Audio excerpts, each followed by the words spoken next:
Sang presiden dengan sengaja meninggalkan istrinya yang sedang hamil. Dia malah membawa wanita licik pulang dengan mobilnya. Melihat mereka pergi dengan angkuh, wanita itu marah dan berjalan ke tengah jalan. Tanpa disangka, ia tertabrak mobil dari belakang dan jatuh ke tanah. Dan adegan ini tepat saja dilihat oleh suaminya yang baru saja pergi. Pengereman mendadak membuat wanita licik itu terbentur kepalanya. Melihat istrinya dan wanita itu terluka bersamaan, sang presiden malah terus menemani wanita licik itu. Nyonya Fu dan Nona Ye, keduanya mengalami pendarahan hebat. Saat ini persediaan darah kita hanya cukup untuk menyelamatkan satu orang.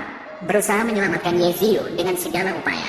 Wanita itu mendengar perkataan suaminya saat-saat terakhirnya. Air mata sedih langsung mengalir dari matanya. Di ruang operasi, dokter memberitahu wanita itu, karena kehilangan darah yang terlalu banyak, kemungkinan bayinya tidak bisa diselamatkan. Wanita itu kini benar-benar kehilangan semangat hidup. Di ambang kematian, wanita bermimpi sebuah mimpi aneh. Dia bermimpi tentang seorang gadis kecil, memberinya semangat untuk tidak menyerah, hidup dengan baik. Ayah masih menunggu mereka, mengalami kesulitan yang luar biasa. Wanita akhirnya terbangun untuk bayi dalam kandungannya. Dia pun meminta cerai kepada suaminya. Ternyata sang direktur selalu menganggap semua ini ulah wanita. Hanya ibunya yang memaksa dia putus dengan bayi Yuewang, lalu menikahinya. Pada hari pernikahan, sang direktur tahu bayi Yuewang mengalami kecelakaan. Dia menyalahkan semua ini pada wanita. Setelah menikah, dia merendahkan istrinya setiap hari untuk membalas cedera yang dia berikan pada bayi Yuewang. Sejak ibu wanita meninggal, ayah dan adik seperti vampir terus mendorong wanita untuk meminta uang pada direktur. Hal ini membuat sang direktur semakin membencinya.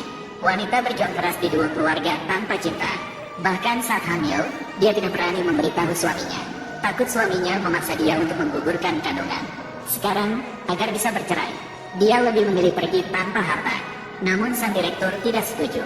Keluarga Fu saya terbuka untukmu. Kamu bisa pergi kapan saja, asalkan kamu bisa segera menandatangani. Saya akan pergi tanpa harta. Wanita tidak mengerti. Suaminya jelas tidak mencintainya. Mengapa harus terus berada di sisinya? Agar wanita tahu akibat dari membuatnya marah, direktur melepas ikat pinggangnya, mengikat tangan wanita, kemudian menguncinya di dalam kamar. Saat wanita hampir berhasil melepaskan diri, saat mencoba melarikan diri, tapi malah bertemu direktur membawa wanita lain. Aku belum pergi. Kamu begitu tergesa-gesa membawa orang masuk. Tidak takut jadi headline majalah hiburan besok? Jangan menganggap semua orang seperti dirimu. Tidak peduli dengan reputasinya sendiri. Xiao Yu hanya diculik. Tidak ada pilihan selain tinggal sementara.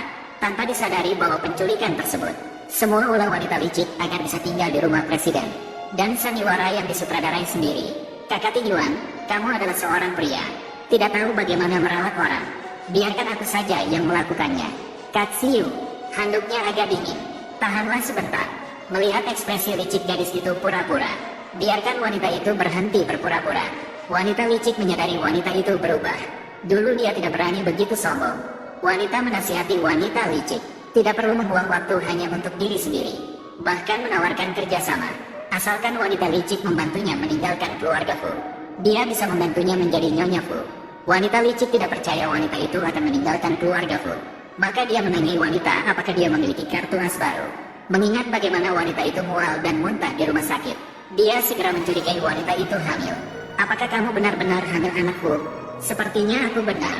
Meskipun kamu hamil anakku, apa yang akan terjadi? Jika kamu berani melahirkan, aku berani menghancurkanmu. Biar kamu merasakan kehilangan. Ah, sulit sekali membuatmu keluar. Hanya itu kemampuanmu. Kamu mau apa? Kamu Ziyu. Kamu benar-benar gila. Kakak, kamu bilang Ting Tuan akan segera masuk. Melihat tubuhku penuh darah, terbaring di lantai. Sementara kamu duduk di sini tanpa celah. Ketika dia marah, bisakah anakmu tetap selamat? Kamu Ziyu, aku membunuhmu. Ah, kakak, kamu